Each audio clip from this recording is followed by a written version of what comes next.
Good afternoon, everyone, and welcome to today's webinar about trading services with the EU following Brexit, brought to you by the Institute of Export and International Trade. And we're really delighted to be welcoming the International Employment and Mobility Consultancy to join us today as well. My name is William Barnes-Graham, the Senior Content Editor at the Institute, and I will be your host for this afternoon. And this is clearly a really important topic for many traders in the UK, especially as services have continued to lag behind manufacturing in the recovery from the pandemic, with its rebound in productivity still being slower than expected as recently as the month of June, as PMI data this week has shown. The rule changes that have happened since Brexit for services trade also impact a wide array of businesses, a wider array than you may have initially thought, so we'll be hearing about that shortly.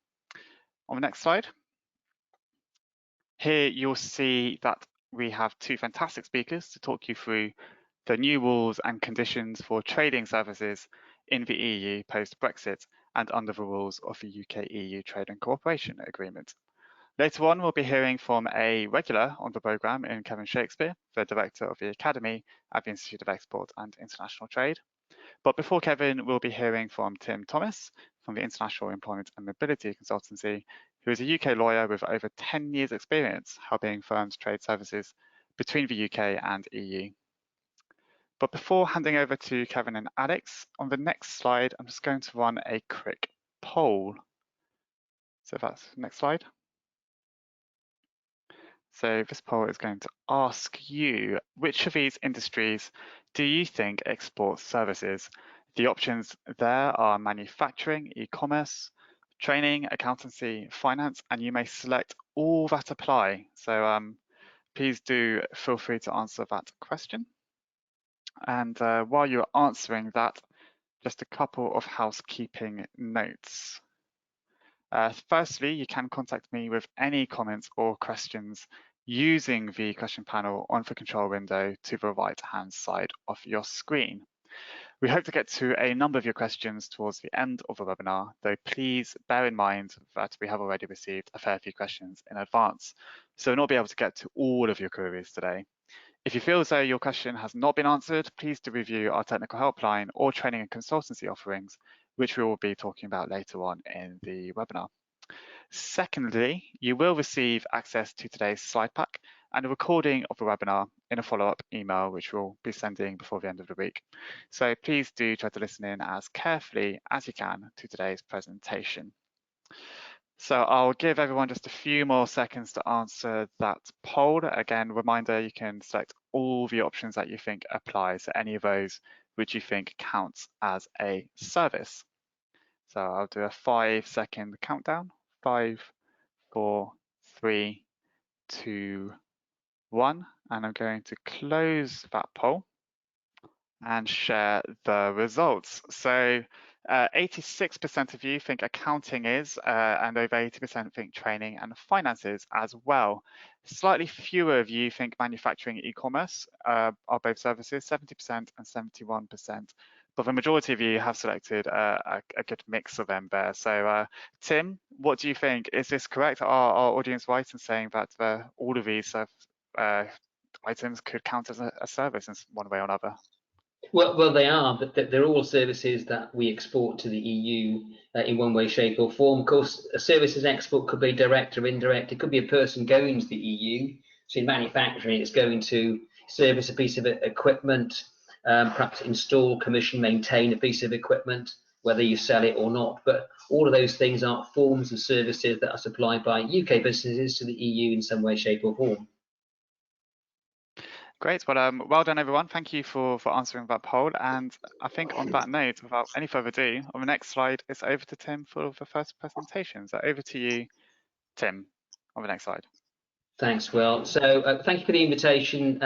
Thank you to my colleagues at the IOE for kindly hosting today. I'm going to speak about services and the export of services from the UK to the EU now that Brexit has come and gone, and now that the end of the transitional period has happened and we've got a new trade agreement with the EU. So the IEMC is a consultancy that assists UK businesses when they're trading services and either moving people or trading remotely from the UK. Can I have the next slide, please? So I'm going to start with a few words about the Trade and Cooperation Agreement, specifically what it says about services as opposed to what it says about goods. Next slide, please. So it's a framework, that's the first thing to note, and it's a framework for goods and services, and also the trade in people as well, the movement of people. It explicitly, though, allows each member state, the 27 that left the EU, some flexibility in how they choose to implement different parts of the trade agreement. Now, for services and for people, what this means is that member states can adopt their own rules and have different processes and procedures in place for UK businesses providing services. And in practice, this means that if you're trading services with the EU, with a member state, you need to check each individual member state's rules very carefully, because they'll each be subtly but very importantly different. So instead of a situation where we've had one set of rules, we've now got 27 sets of rules if you're providing services or moving people. Next slide, please. So in terms of what the trade agreement has done, they've split the UK economy into 18 different sectors, and each sector has what we call a reservation. A reservation is just another word for an exemption from the general rule, and the exemptions from the general rules apply to these 18 different sectors, and also they apply per country. So you've got multiple different changes and different rule changes. Now, in terms of knowing what sector of the economy you're in, there's a code number, a code in the TCA. So you will need to know what code you're in, bearing in mind that you could be trading in a number of different sectors. You might not just be in one sector.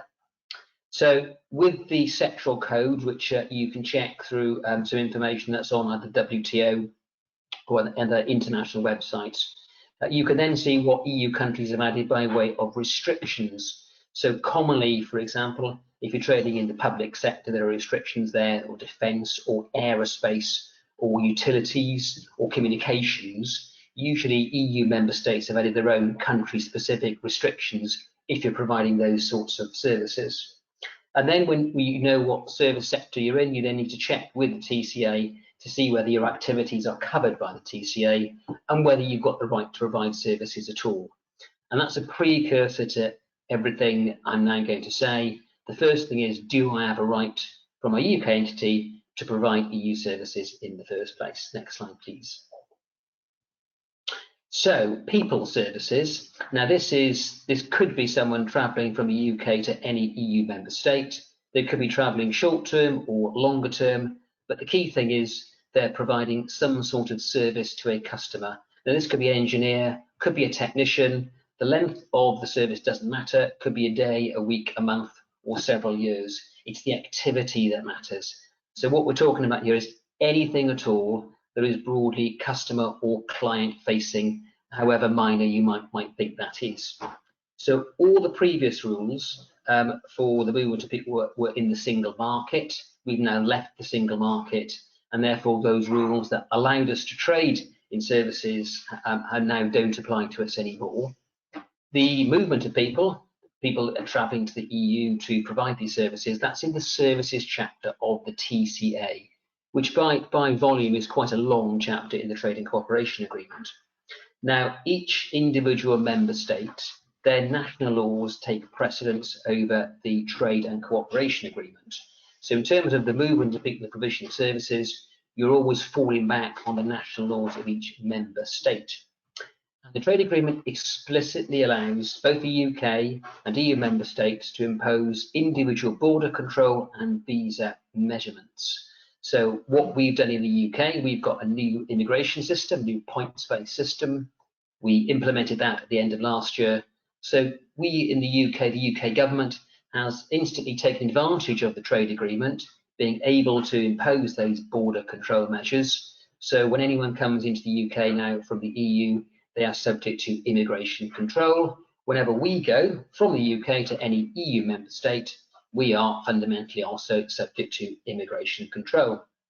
So when we travel to France or Germany or Italy or Spain, and we want to work there short term, if it's a day or more, doesn't really matter, we are always subject to the immigration rules of that particular country that we're entering, and each set of immigration rules is going to be different. The UK is different, and France and Germany are different to ours. So the basic takeaway from the slide is we're all subject to immigration control when we travel into the EU. We need to look for what those rules are and what the exceptions might be that allow us to travel. Next slide, please. So the movement of people under the EU TCA, and these are UK-based workers of any description. They could be workers, self-employed or employed people who go from the UK to the EU for any work-related visit at all. Next slide, please. So the trade agreements created some new categories of person that didn't exist before, as a new categories of worker. Now these categories, these are applicable to any UK worker travelling to the EU to provide any form of customer or client-based service, and also all EU workers entering the UK, so it applies both ways. These new categories are a business visitor for establishment purposes, an independent professional, and by that we mean essentially someone self-employed, a contractual service supplier, and that's a worker that's posted short-term to the EU, or an intra-corporate transfer, an ICT.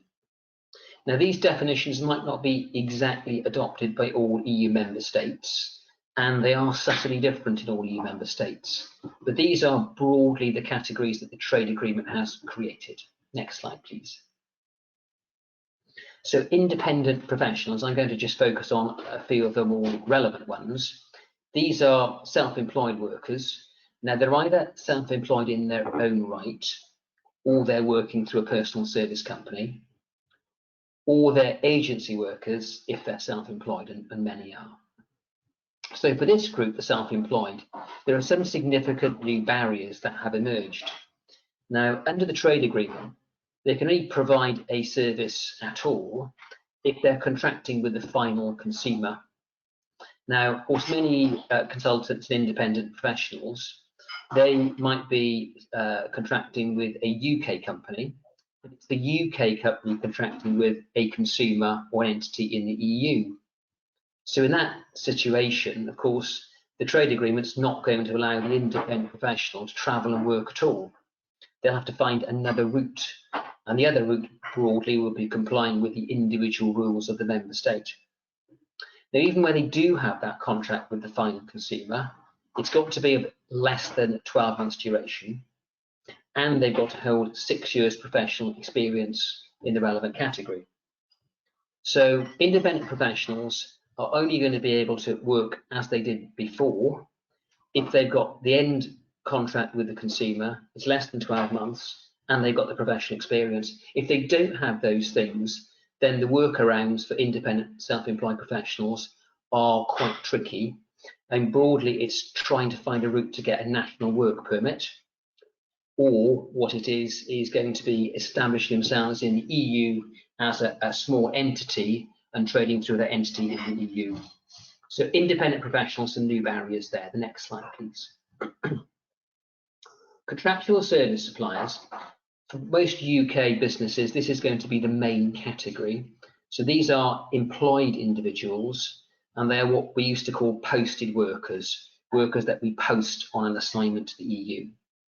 Have to be employed, so we can't use self-employed or agency workers under this category. And again, there has to be a contract with the final consumer. So supply chain situation, for example, where there's a UK manufacturer supplying a piece of equipment to a business in Germany, and the business in Germany sells that on to the final consumer, the UK business is not going to be able to send workers as contractual service suppliers, because in that situation, they don't hold the contract with the final consumer. The contract can't exceed 12 months duration, and the worker, the CSS, must have been with their current employer for at least a year, have 3 years professional experience, and hold a relevant qualification, which I'll come back to in a moment. So some additional checks there for these contractual service suppliers. As I say, they will be the main category. There'll be engineers or service people or servicemen or technicians, for example, who are going to provide technical support, fix breakdowns, install machinery, working under a warranty or service agreement, these are all contractual service suppliers that I'm describing there.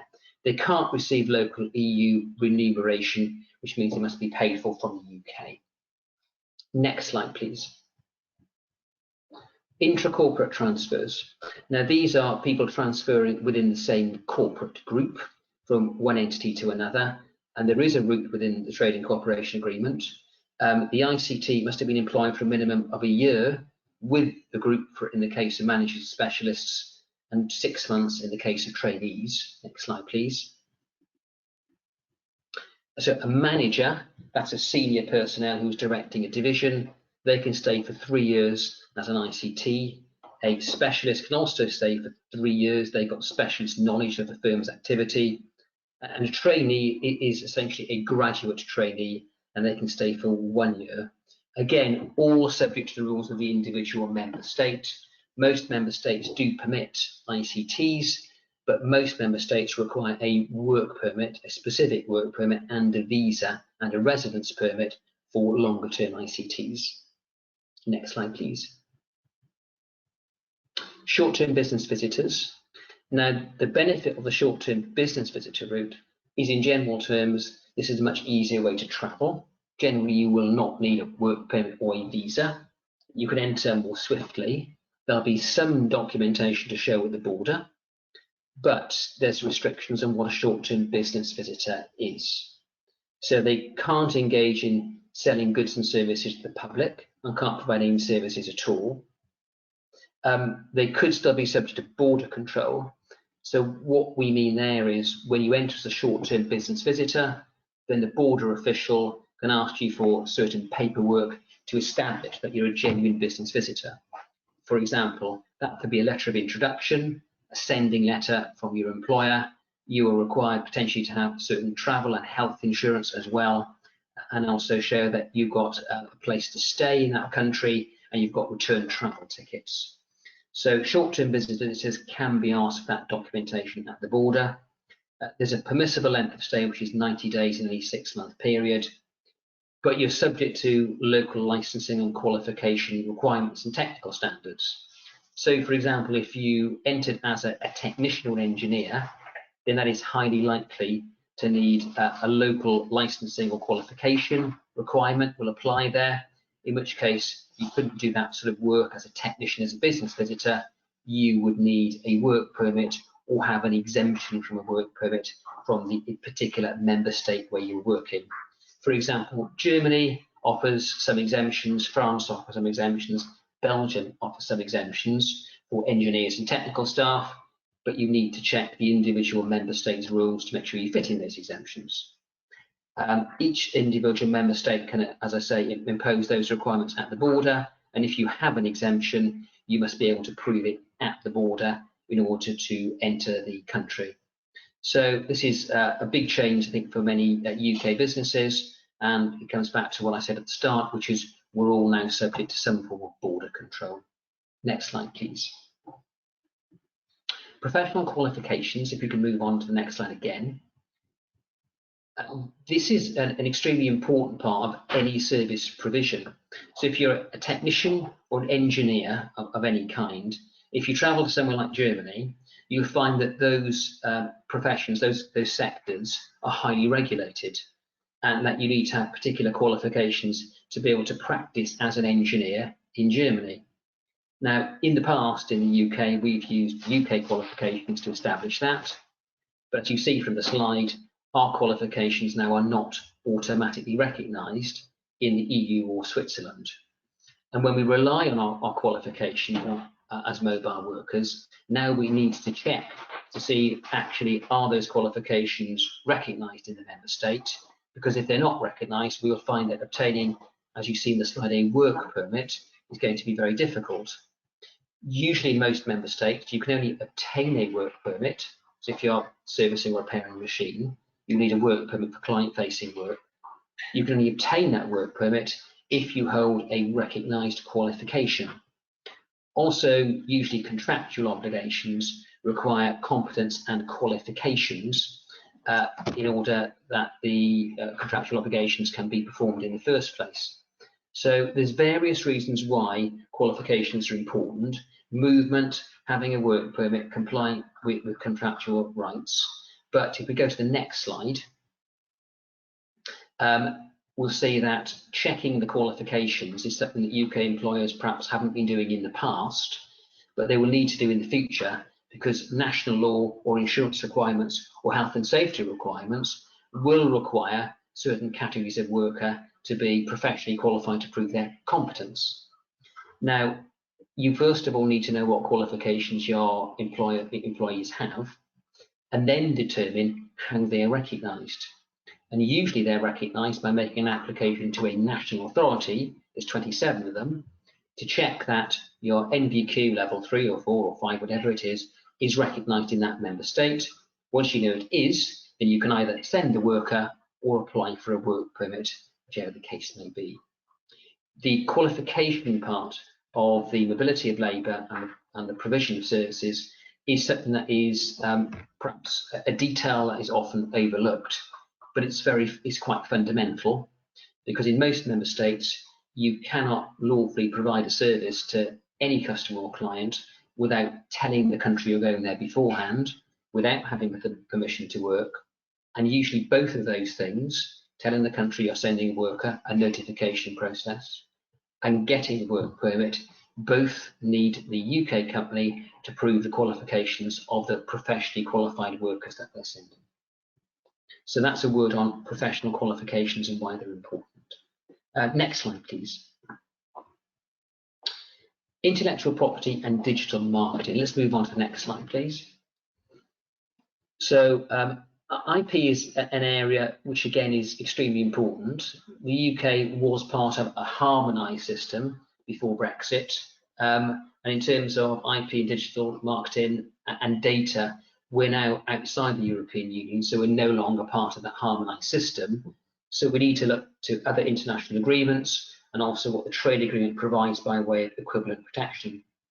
So UK marks are unaffected by Brexit. However, you may need to make some additional applications in the UK to protect your mark, because as we've left the European Union, we now have a UK system for the protection of intellectual property, and the UK system passported our marks in for a period of time, but then in due course you need to make an application to protect your IP. We remain a member of the relevant international conventions, so our marks will continue to be recognised in the EU, and certainly goods placed on the market before Brexit will exhaust their IP protection in the EU, and you will remain protected. The issue is going to be on future rights and future applications. Now, future rights under IP is subject to a specialised committee that is being set up under the Trade and Cooperation Agreement. Now, the TCA is a little over 7 months old, so that work is in its infancy, but in due course and in time, it's hoped that there'll be a mutual recognition between UK marks and EU marks. Currently, that cannot happen, but that's the objective in due course. So what should you do at the moment? Well, make sure that your marks are correctly entered on the new UK rights register with the UK Patent Office, and make sure you also lodge applications with the EU customs authorities until the TCA specialised committee is functional. So the takeaway from this slide is you now have two things to do if you're trading in the EU: protect your right in the UK and protect it in the EU as well. So two applications, not one. Next slide, please. So access to the EU digital market for services. So at the beginning I indicated that the UK left the EU, we've left the single market, therefore we left the digital market for services as well. So we've got no automatic access to or the right to provide services in the EU. However, if you're trading from the UK and you've got a substantial connection to any EU member state and you're providing digital services, then the EU digital single market legislation is going to continue to apply to you. And in practice, this means that any UK-based service provider or intermediary trading with the EU needs to continue to comply with EU digital single market legislation, as well as, in due course, UK legislation. And the two over time are likely to diverge. there are quite a number of new pieces of EU legislation that are being transposed and due to be transposed this year. We will wait to see what the UK does with those new pieces of legislation, because the UK no longer has to take on board and implement EU law. If we choose not to, that means that over time we will diverge from EU law, and therefore the two jurisdictions will increasingly become different for UK service providers. So currently carry on complying with EU law, digital single market. A word for the future, the two may change. Next slide, please. So UK service providers have to comply with EU rules on data protection. The GDPR legislation was implemented in the UK. We now have a decision which broadly means that the EU will recognise our data adequacy regime. That doesn't mean to say there's no work to do, because we've still left the EU. And you must still need to think about appointing an EU representative for data purposes in order to comply with GDPR, because clearly the UK, whilst we recognise each other's systems, we no longer are an EU destination, and we no longer are a place where you can nominate a rep for data protection purposes. So in terms of service providers, keep complying with GDPR, keep complying with the e-commerce rules, and keep complying with all the digital security single market rules if you want to continue to trade in the EU. So what should you do? The answer is review your current business model and see what's changed. Because the fact that we're outside the EU in terms of the use of some clauses, we call them standard contractual clauses to do with data, that's bound to change now that we've left the EU. Factor in getting some professional advice, factor in some regulatory cost burdens as a result of business changing, and also consider this a complex area, and you may need some tailored specialist advice if you're trading in digital services. So there's an indication of a quick rundown of the trading services with the EU. Some of it's virtual and some of it is physical. The physical part, the movement of people, will require a lot of planning. For the companies we work with, we always suggest that they map their movements to and from the EU. They map everyone that's coming in and coming out, and that they then consider what sort of permissions or passports or visas that they will need if those people are moving. A word about Irish nationals. Movement to and from Ireland, the common travel area is unaffected by Brexit. The only time it might be affected is if you've got UK nationals travelling to Ireland who are then providing services from Ireland into the EU. That broadly is not permitted. You can go to Ireland to work, you just can't use it as a springboard for service provision in the EU. And next slide, please. Concerns for broadcasters, again, no automatic single market access rights for broadcasters. These are people in the media, for example. Check national rules. This is a long way around it, but there's no shortcut. National rules do provide very often exemptions for broadcasters providing services. Austria certainly does, for example. Italy does, Spain does, Germany does. These are buried within either national immigration rules or national labour market rules. So no general rule for broadcasters other than check precisely the rules of each individual member state. Even if there is an exemption, you are likely to need a mix of some regulatory compliance. That could mean a visa, it could mean a form of work permit. It will almost certainly mean, if you're a broadcaster, notifying that country before you send workers to work there in the first place. So a complex area, but the good news is in many cases, EU member states have swifter, slicker systems to allow broadcasters to send workers into the EU without having to apply for a full visa in most cases. Next slide, please.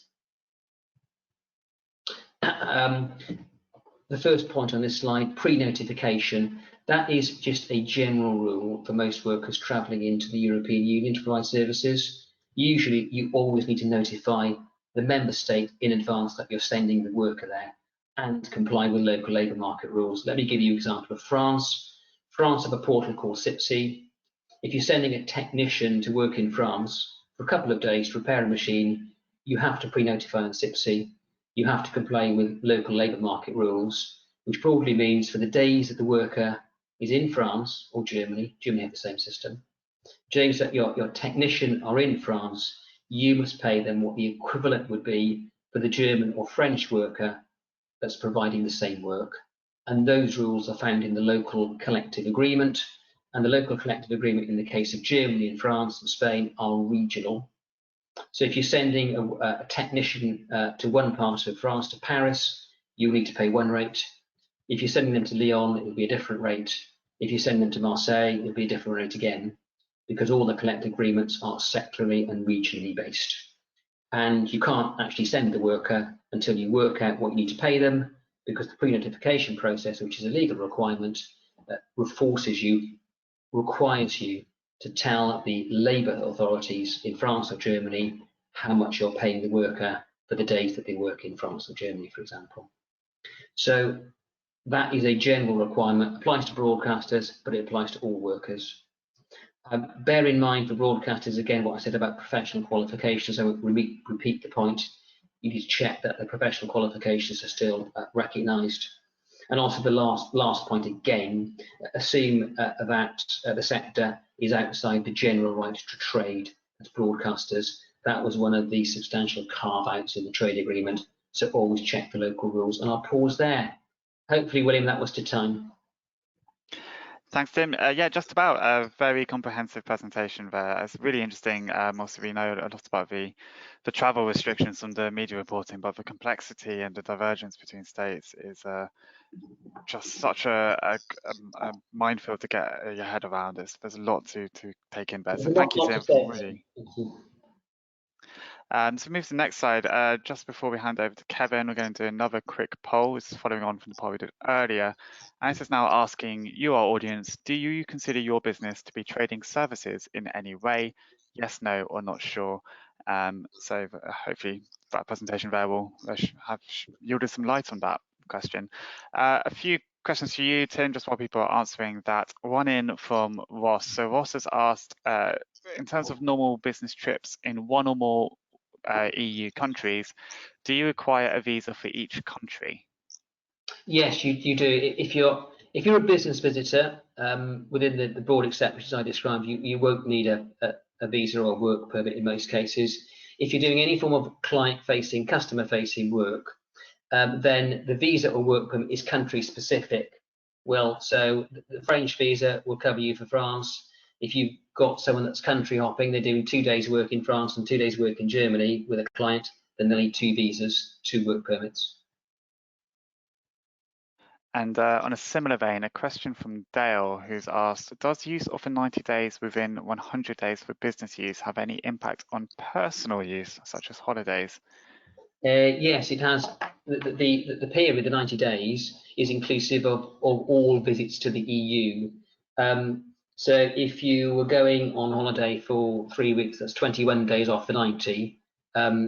So you always aggregate all the days in total. So if, for example, your employer sent you to work for 85 days, then you've only got 5 days left to travel into the EU for leisure or tourism. That they're aggregated amounts, they're not simply for business trips. I hope that's not bad news, Dale. But yeah, thank you for the question, Dale, and also Ross as well. I'm going to close the poll and share the results.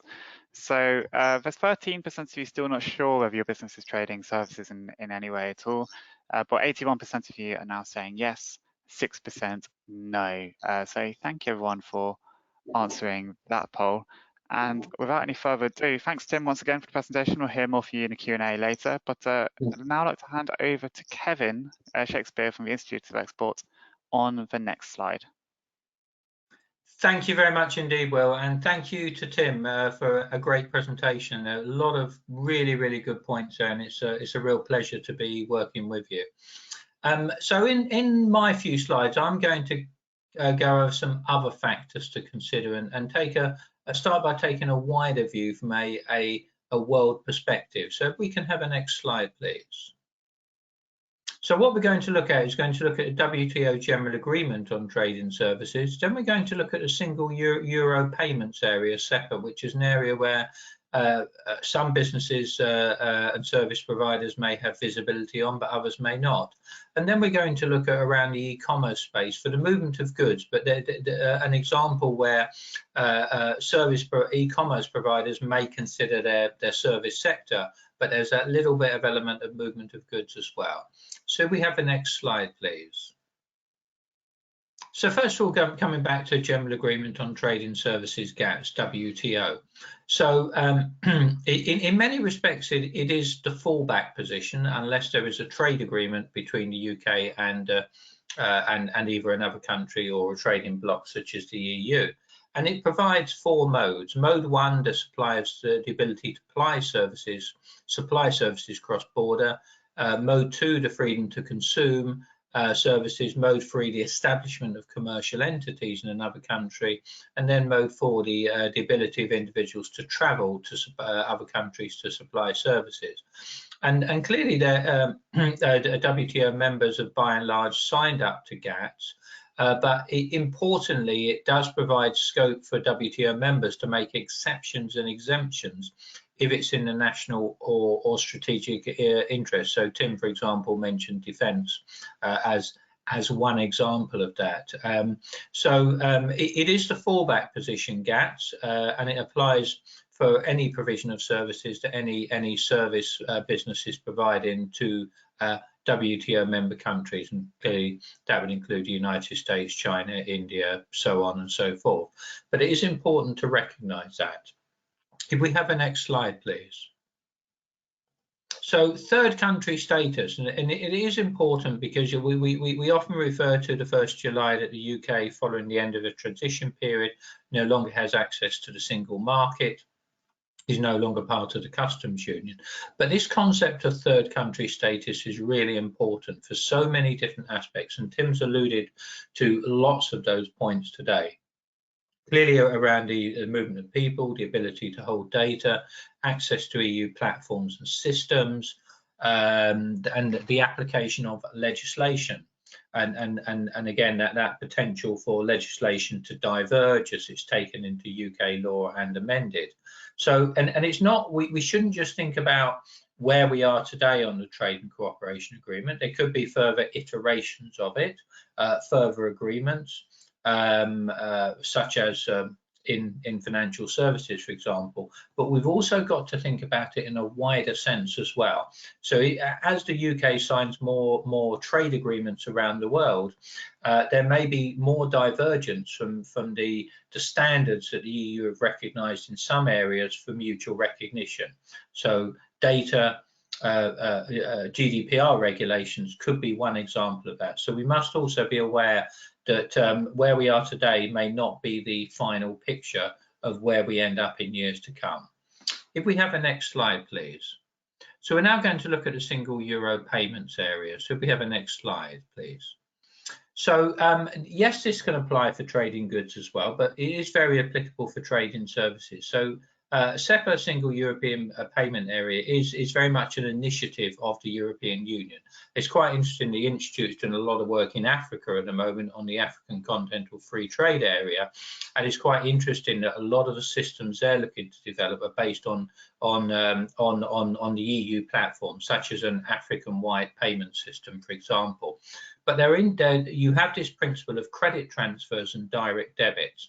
Now, credit transfers are available in the UK. You can make them in pound sterling through the UK financial system, and clearly that they apply throughout the whole single euro payment area, of which the UK is part of, and other countries, for example, Iceland, Norway, and Switzerland, are also part of as well, not just EU member states per se.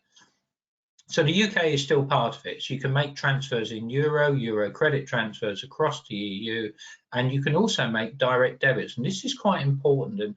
And certainly there's a disparity between how much this is used in the EU and how much it is originated from UK businesses originating direct debits, for example, for subscription services and other professional services. But there's 2 schemes. There's the core consumer scheme, in terms of that the actual direct debit, and again we have a consumer scheme in the UK in direct debits in pound sterling. but this is an EU Euro-wide scheme. And then you more importantly have, which we do not have in the UK, is a B2B, business to business direct debit scheme. This has been around in the EU for quite a long time. It was available in individual member states before SEPA came into force. So it's important to recognise, if you do have EU customers, if your bank is providing a service in this area.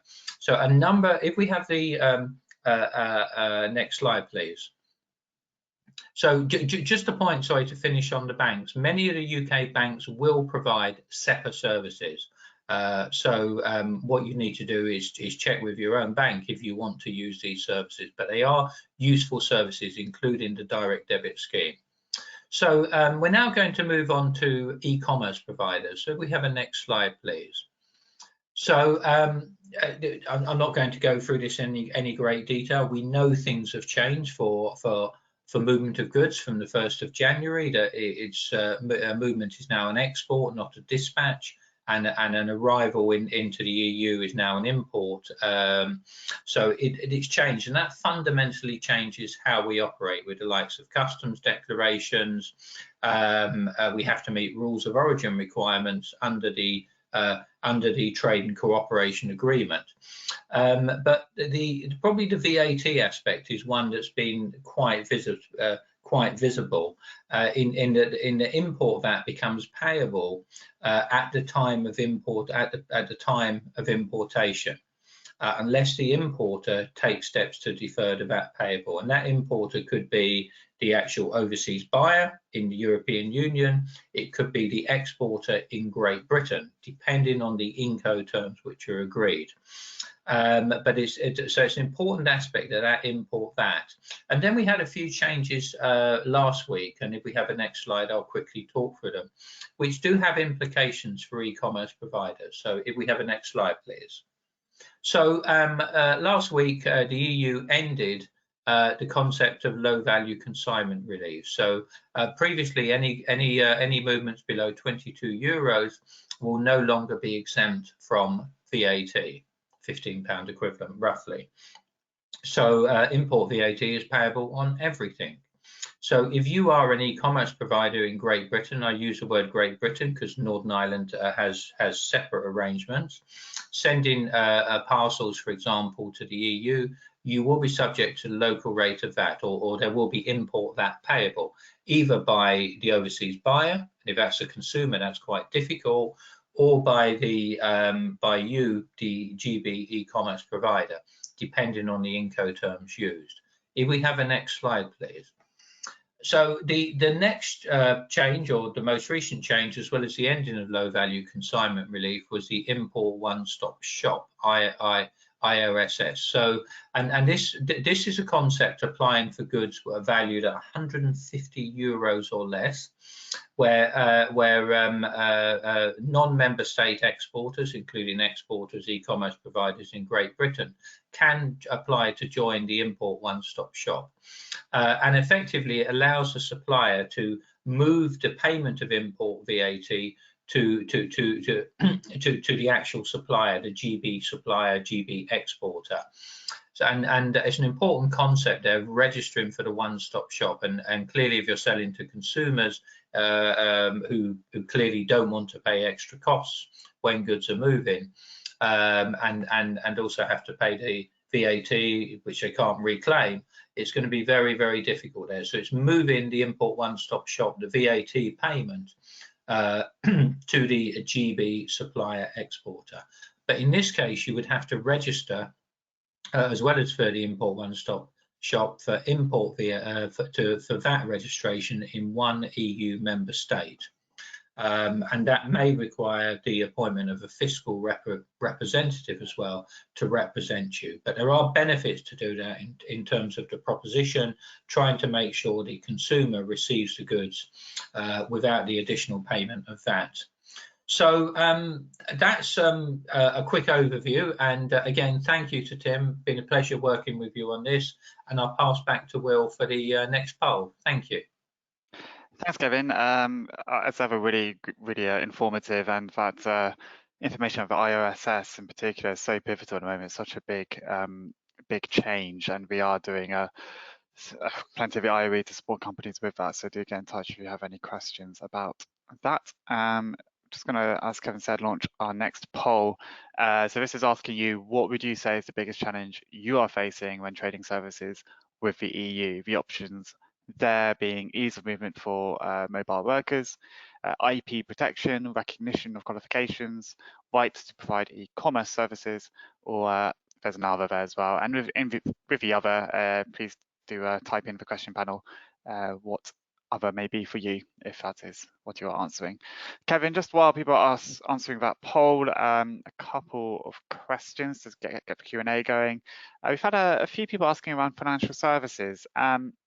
The negotiations have been ongoing all year for an equivalence deal. Could you just update what is the latest with financial services? Again, thank you for the question. It's a very good question. You're right. It's an area that's had a fair bit of visibility, both during the transition period and this year. So discussions are ongoing in that regard. Clearly, prior to the UK and during the transition period, UK financial service providers had the ability for passporting to passport their services or financial services to other EU member states. So it's probably clear that the UK is probably not going to achieve a passporting. So they've got to look to try and achieve what other countries have achieved, and the United States would be an example where there's an equivalence agreement with the European Union. That effectively there's a recognition that the likes of financial services regulation is equivalent from the EU to United States to United Kingdom, for example. So that's what's very much being worked on in terms of the direction of travel. But it is important to mention a couple of things. One is that equivalence is not the same at passporting. It can be cancelled at relatively short notice, as a dispute last year between the EU and Switzerland, who had an equivalence arrangement, would be an example of that. So it's not got the longevity maybe that passporting has got. And also, like the likes of the mutual recognition on data adequacy, if there is divergence going forward on these standards that have previously been recognised as equivalent mutual recognition, then there will be things written into the agreement there that obviously the adequacy, the equivalence could be unwound, not allowing UK businesses the same level of access and systems. But a great question, thank you. Thanks, Kevin. Really interesting area. And if you don't already follow our daily update, please do, because we are tracking that and reporting on the latest developments on financial services negotiations. Just to close the poll, really interesting responses. So 44% of you have said ease of movement of mobile workers is your main concern. That's followed by 21% right to provide e-commerce services, and then 10% IP protection, 8% recognition of qualifications, and a fair few saying others well, including Joanne, who said some of the things that she's facing difficulties with include supplying sales, marketing and translation services. And she's asked, do I need to worry about anything else? Kevin, do you want to start on that one, and then we can bring in Tim again? Yeah, again, thank you everyone for completing the polls, not just this one, but all today. It's really important because it gives us good insight. We have our technical help desk, and we get lots of good insights from the questions from our members, including questions on services as well. So it's interesting that some of the presentation today from Tim has focused on this mobile workers aspect, so that's really important. And also within that, there's this link to recognition of professional qualifications as well. So businesses need to consider that movement of mobile workers and the recognition of qualifications potentially in some instances as going hand in hand. The right to provide e-commerce services is a really interesting one, and Tim's point is that we've moved from having to meet, if you like, one set of regulations to 27 different sets of regulations. So it does make it very difficult. And I think the point around translation services is also relevant as well. So in some instances, it is, as we know, just as trading in goods, harder for businesses trading in services to trade with the EU, but it's worth making the effort to certainly to gain competitive advantage. So finding out information, what is feasible, what the regulation is, becomes really, really important to gain competitive advantage, I guess, over other suppliers of services in Great Britain becomes really important. But again, thank you, everyone. And Tim, anything else which Joanne should be worrying about, which isn't in that list already mentioned?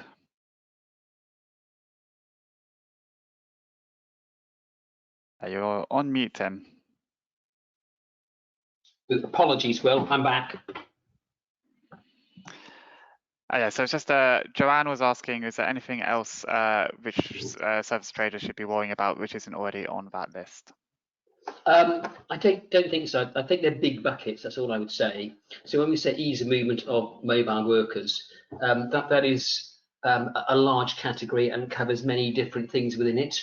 I think whilst 44% recognise the movement of mobile workers as the main issue, do bear in mind that usually you're not going to be able to move your mobile workers unless their qualifications are recognised in the first place. And just an idea of timelines, so we recently were advising a UK manufacturer wanted to move their workers, they were service engineers, to the EU, providing service to a client needed a work permit. Before they could apply for the work permit, they needed to submit the UK qualification certificates of their UK workers and get those recognised before they could actually then make the work permit application. So the whole process, Will, was about 3 months from them recognising that there were barriers that they faced to actually then getting the permits and for the workers being able to move. So possibly one subset of what you see on the slide is the amount of time it's going to take to navigate these issues. Really interesting. Thanks, Tim, and thanks, Joanne, for the question. If we move to the next slide, that will show that basically this is now a Q&A session. We've got a few minutes, but we have already done a few questions, so we will have about 5 to 7 minutes of questions, including one from Tony. What is the situation with trade fair participation? Tim, do you want to start on that one? Yeah, so trade fairs, given what I've said already, you would expect me to say this, there's no general rule, but here's a go at a general rule.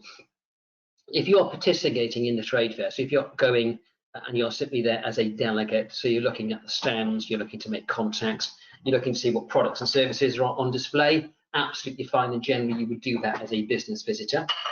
If you're actually looking to make contact with clients or potential clients or customers, or potentially look to sign deals, then that generally is what we would call work.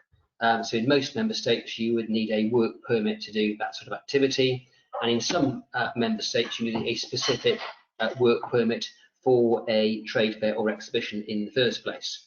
So a mix of rules. Start off with the general. If you're going as a delegate, fine.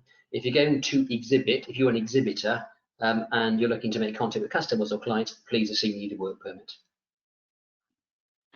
Thanks, Tim. I hope that's been helpful. A question in from Christina, interesting one. How are EU nationals treated if they travel to provide services in the EU on behalf of a UK company? Well, the answer is they're likely to be able to travel more easily because they're not going to be subject to border control in the way that UK nationals are. But please bear in mind the fundamentals of the first part of the presentation still apply to you, because whether you've got a UK or an EU national doesn't matter to your general right to trade in the first place. So you need to establish that the corporation has a general right to trade. In terms of the movement of people, an EU national, whilst they might not need a work permit, what you are more likely to have to do is notify the country that you're sending the worker. So I mentioned towards the end this pre-notification process. That will often apply to UK businesses, even though they're outside the EU. So if you're sending a worker to an EU member state, and they're an EU worker, you still need to go through part of the process, I'm afraid. And that is logging on to the individual member states portal, telling them you're sending the worker, saying where you're sending the worker to, for how long you're sending the worker, and still proving it for the days that that worker is on the ground, working in that EU member state, you are paying what the local labour collective agreement specifies you to pay. So it saves you a bit of the process, but the answer is it's saving you not the whole process. You still have a legal process to go through. Blimey, it's really not easy, is it? A question from Dale, and it's always good, I think, to put this into a practical kind of a scenario. So it's right back to the point we made at the start of the webinar. Dale is a commercial flooring company providing specialist processes. Can his staff work in the EU consumer such bother commercial customers? Just broke up a little there, William. Could you just repeat the last part of the question? Yeah, of course. So he's saying his commercial flooring company, which provides specialist processes, can they work in the EU? For no consumers as such, but there are commercial customers. Yeah. Okay. Right. So that's a common situation where you don't have the end user as your customer. So thinking back to what I spoke about during the presentation, if you don't have an end user as your customer, you're going to find life difficult because the trade agreement doesn't apply to you, because the trade agreement only applies to end user providers. So you're working in a supply chain. So if you're providing work in that supply chain, that doesn't sound like you're a business visitor. You're not there for a business meeting.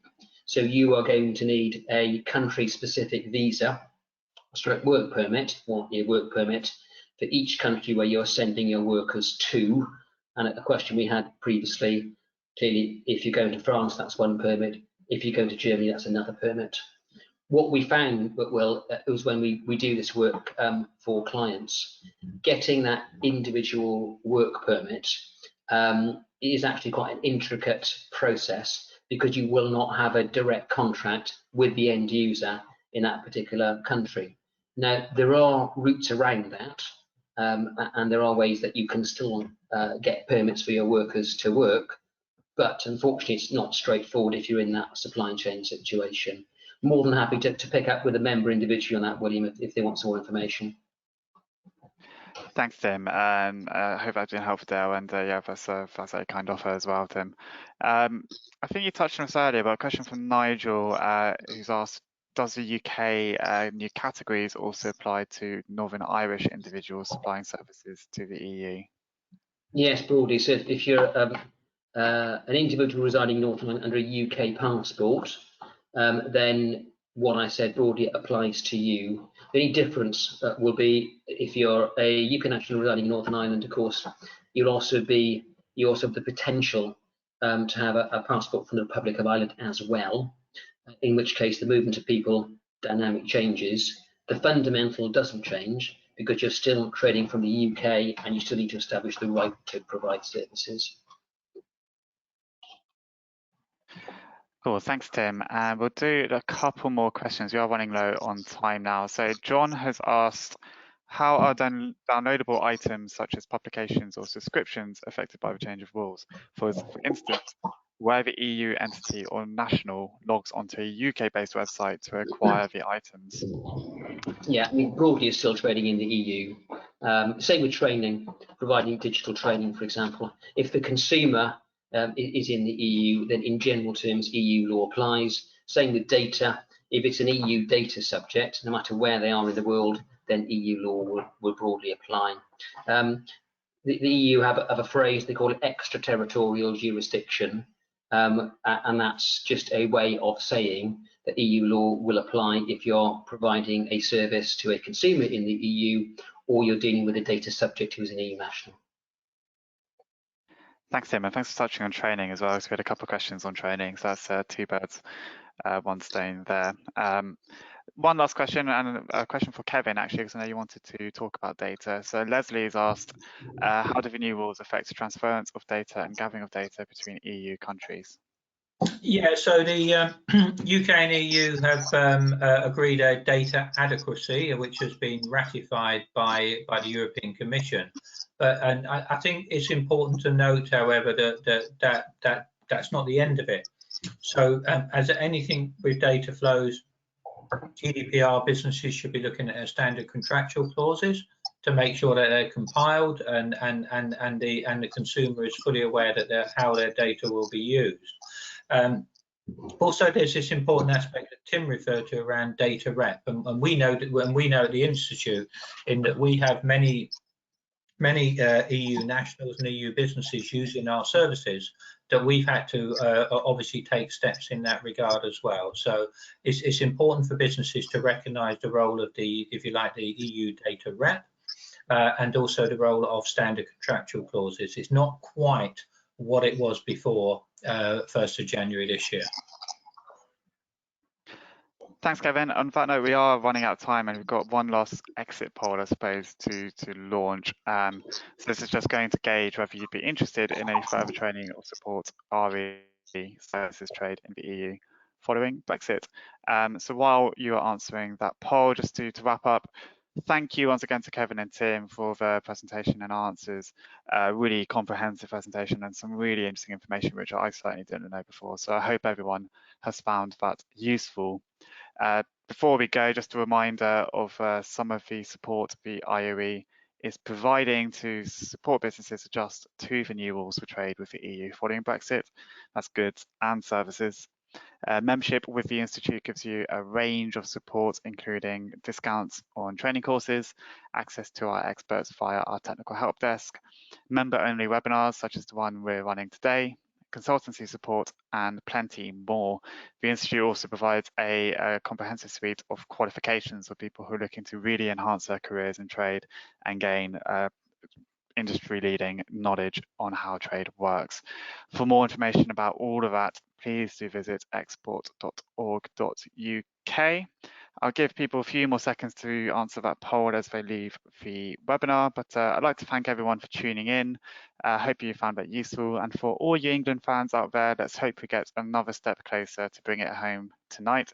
But for now, goodbye everyone, have a great rest of the day and evening. Thank you.